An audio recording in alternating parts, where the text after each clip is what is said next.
My name is Rachel.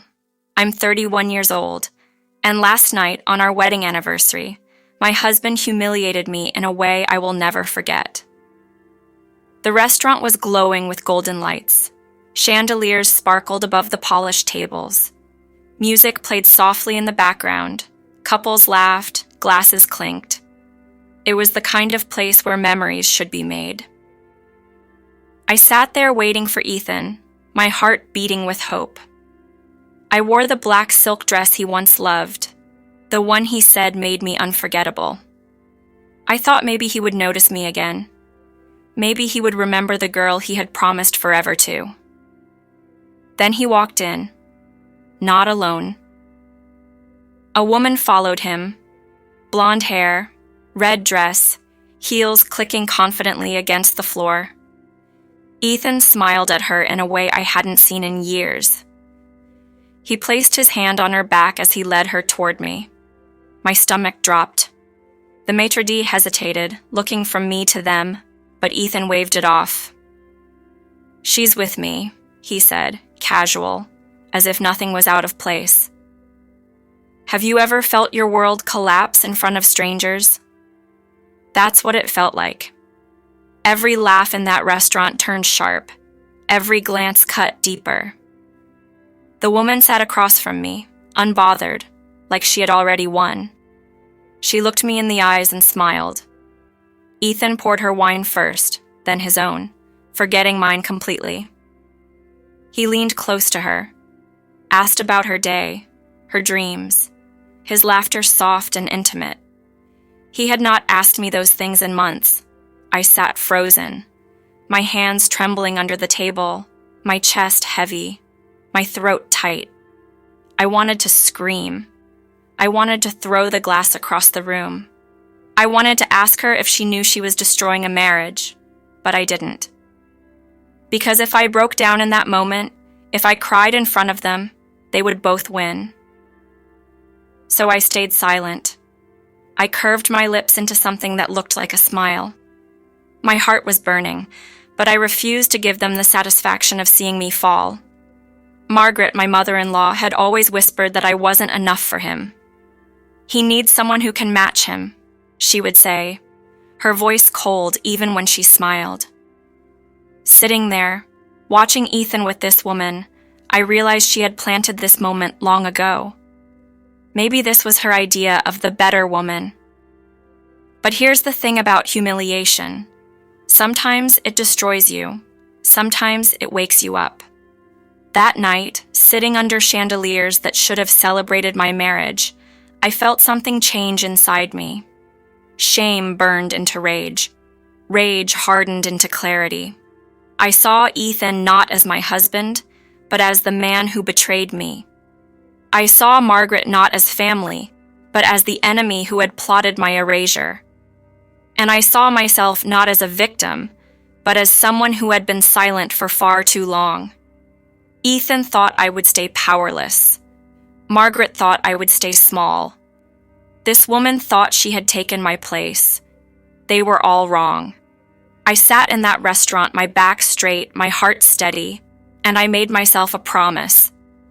This dinner would not be the end of me. It would be the beginning of them. The beginning of their downfall. I didn't grow up with wealth or luxury. My parents were simple people in Portland. My dad worked as a mechanic. My mom was a nurse. Our house was small, paint peeling from the porch, but inside there was laughter, respect, and loyalty. That's what I thought marriage should look like. Maybe that's why Ethan's world always felt different. In his world, image mattered more than love. When I met him in college, he stood out from everyone else. Confident, ambitious, always dreaming of something bigger. When he noticed me, I felt special. He told me he admired how focused I was, how disciplined. He said I grounded him. I believed him. We fell in love quickly. When he proposed, I didn't hesitate. I saw a future where we would build each other up. I even gave up graduate school to help him start his business.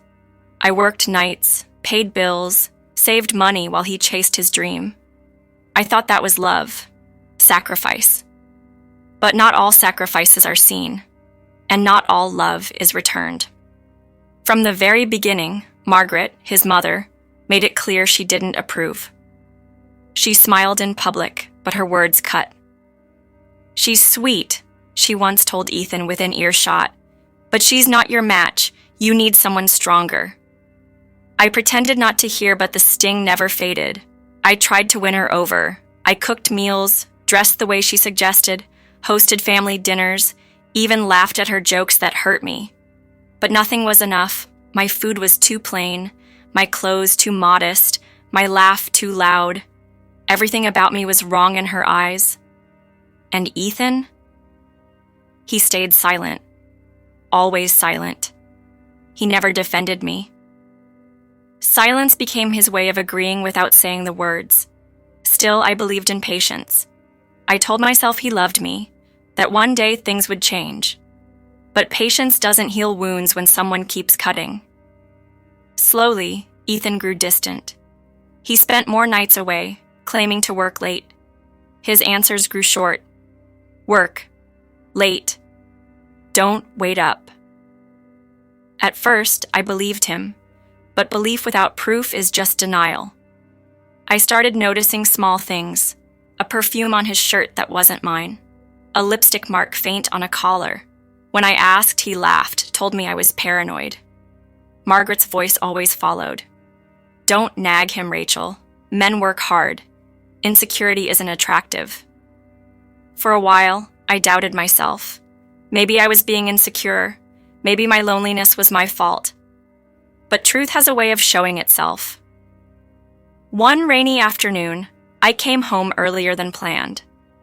His phone buzzed on the counter while he showered. I knew I shouldn't look, but something inside me needed answers. I picked it up.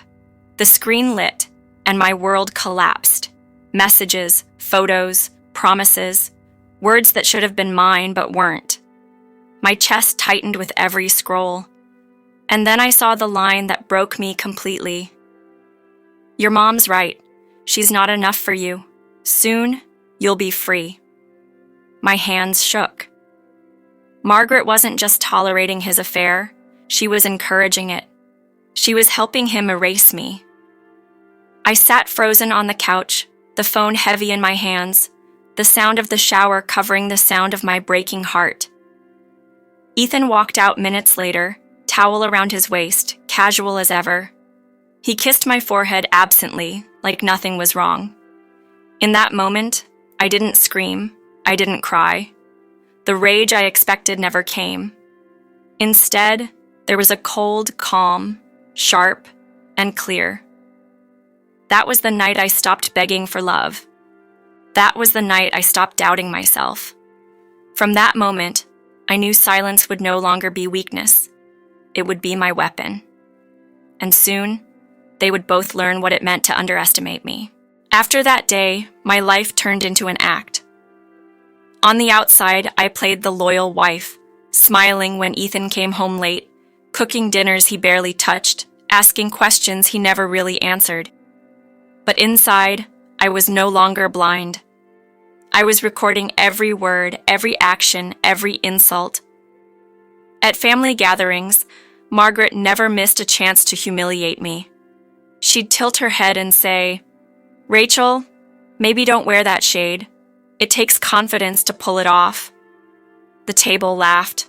I laughed too, pretending it didn't sting. But I stored each moment deep inside me. Ethan grew careless.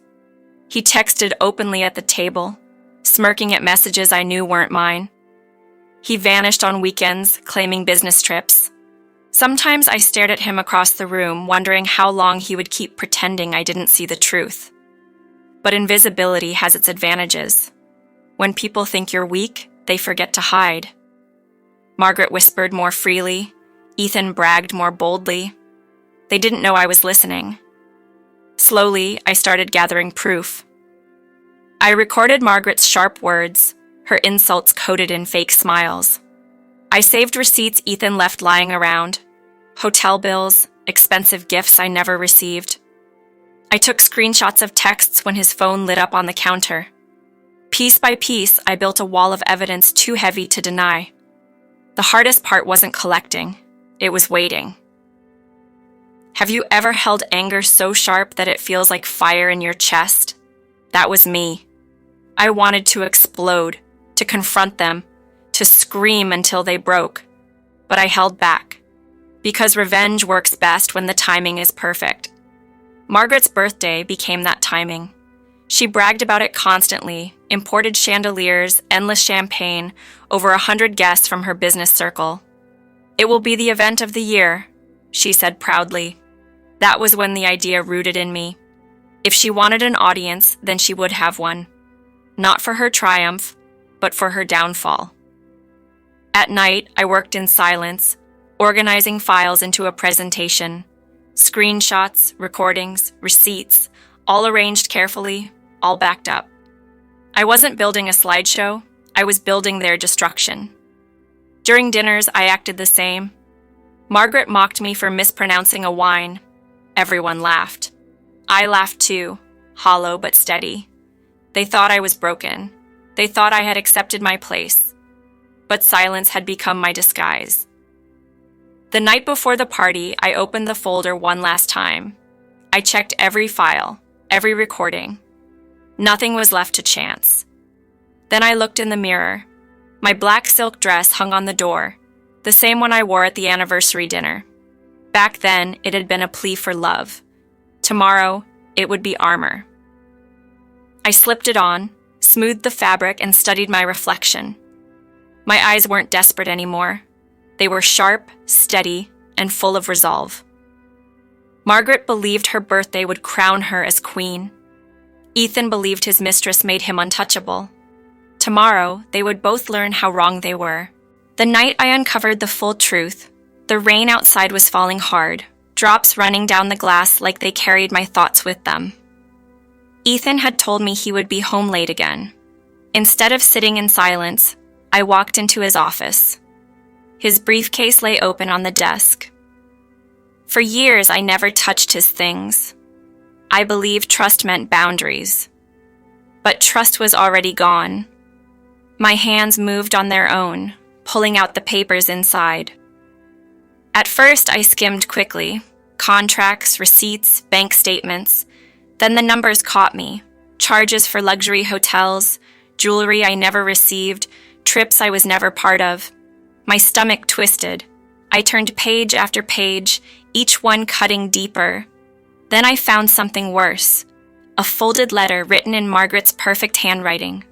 Her words were neat, deliberate, sharp. She was never one of us. Don't let guilt hold you back. I'll handle her when the time comes. Focus on your future. You deserve better. I sat frozen. For years, Margaret's cruelty had been quiet, hidden behind polite smiles. Now I held proof that she wasn't just mocking me. She was plotting my removal. Have you ever had pain turn into clarity all at once? That was me, sitting at Ethan's desk, the rain pounding the windows. In that moment, I saw everything clearly. Ethan wasn't just weak, he was willing. Margaret wasn't just cruel, she was calculated. And me? I wasn't broken anymore. I was awake. I put the papers back exactly where I found them, closed the briefcase, and walked out of the room. My steps were steady. My heart was calm. I knew then that private confrontation would be useless. Behind closed doors, Ethan would lie. Margaret would twist my words. I would be painted as the hysterical wife. No.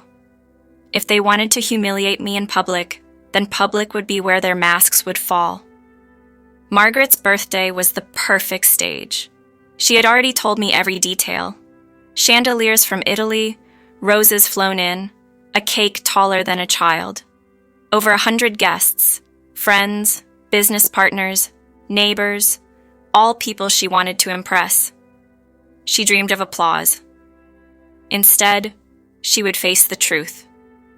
That night, I began building my arsenal. I compiled screenshots of Ethan's messages, every receipt, every recording. I backed everything up, hidden in places no one could reach.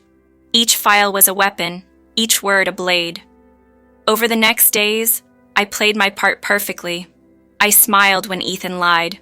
I nodded when Margaret bragged. I let them believe I was broken. They never suspected that silence was no longer my weakness. It was my shield. The night before the party, I opened my folder one last time. I checked every detail, every slide, every word. Nothing was left to chance. Then I walked to the mirror. Hanging on the door was my black silk dress, the same one from the anniversary dinner. That night, it had been a plea for love. Tomorrow, it would be armor. I slipped it on, smoothed the fabric, and studied myself. My eyes weren't pleading anymore. They were steady, sharp, and full of resolve. Margaret believed her birthday would crown her as queen.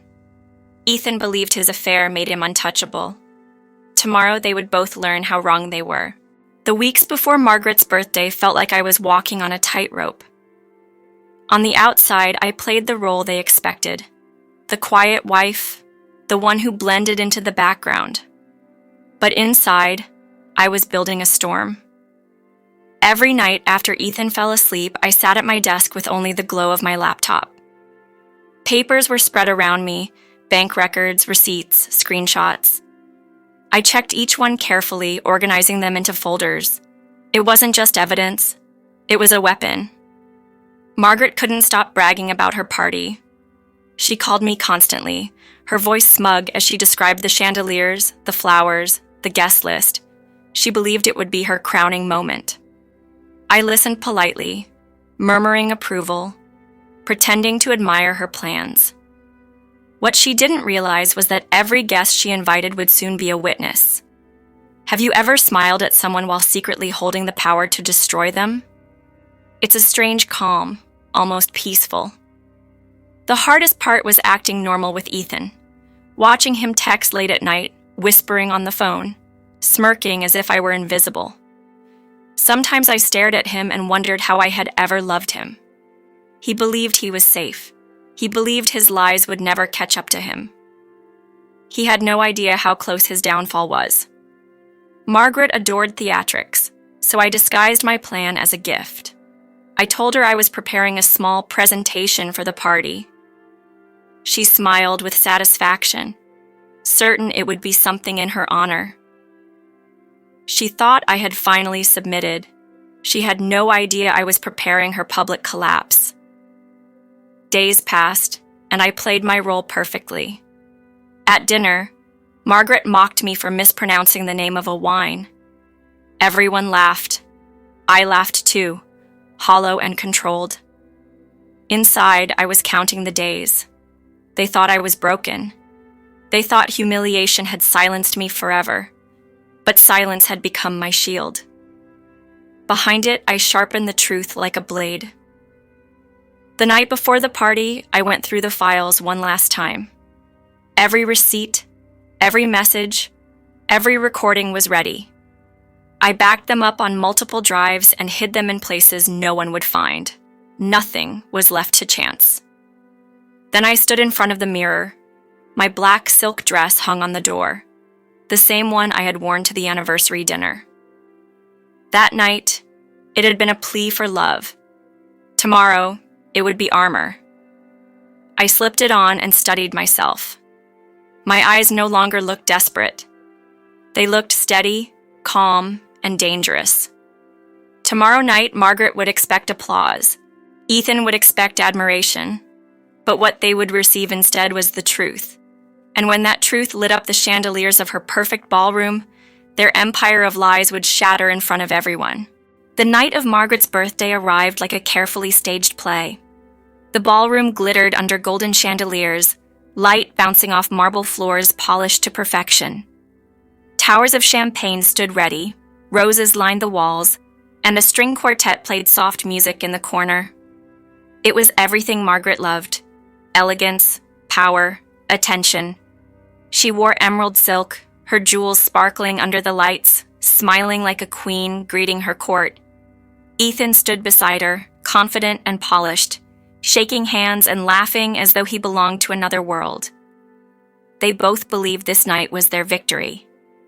They had no idea it would be their end. I walked in alone. My black silk dress shimmered as I stepped into the room.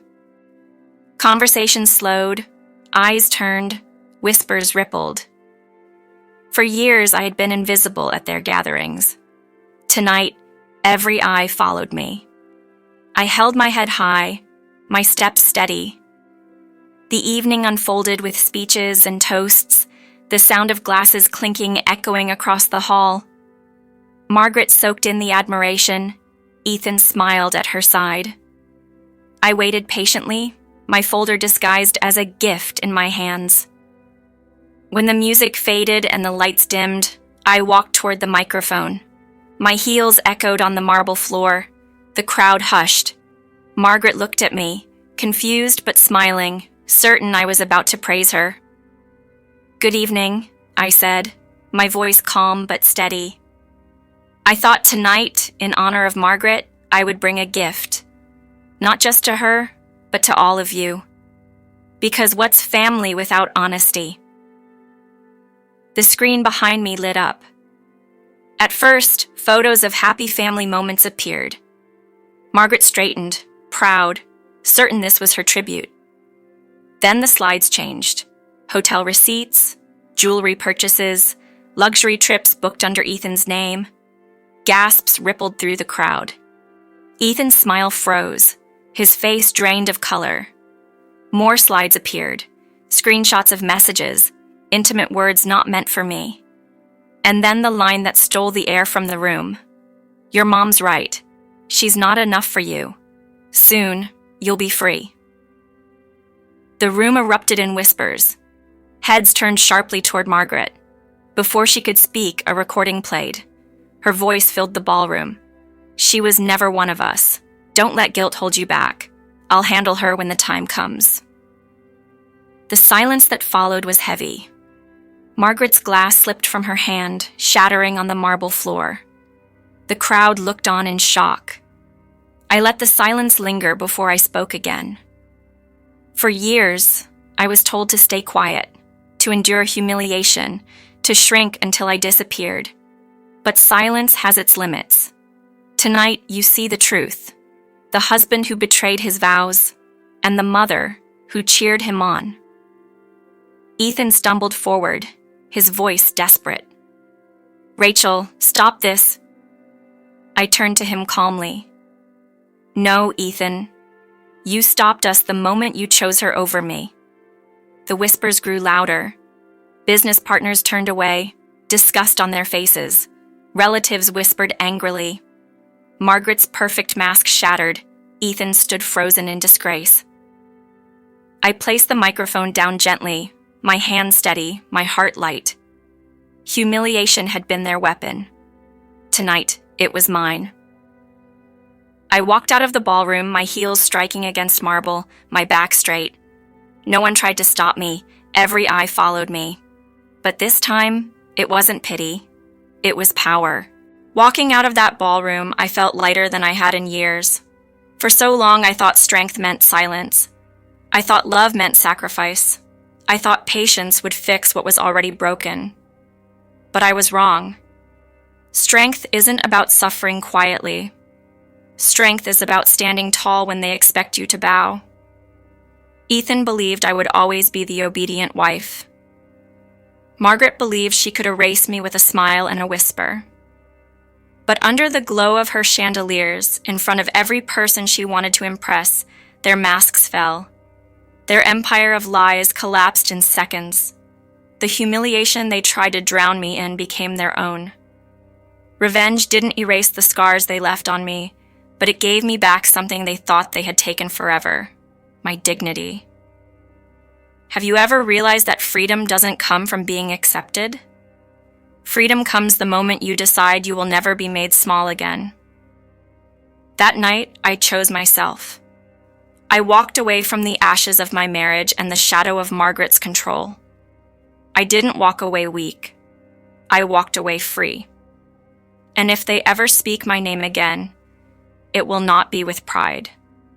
It will be with the memory of the night I refused to stay silent. If this story touched you, remember, you are stronger than you know. And sometimes silence isn't survival. Sometimes silence is the weapon that prepares you to rise. Stay with me here on Revenge Inside for more stories of betrayal, strength, and justice. Subscribe, leave a comment, and tell me where you're listening from. Because here, silence ends and voices rise.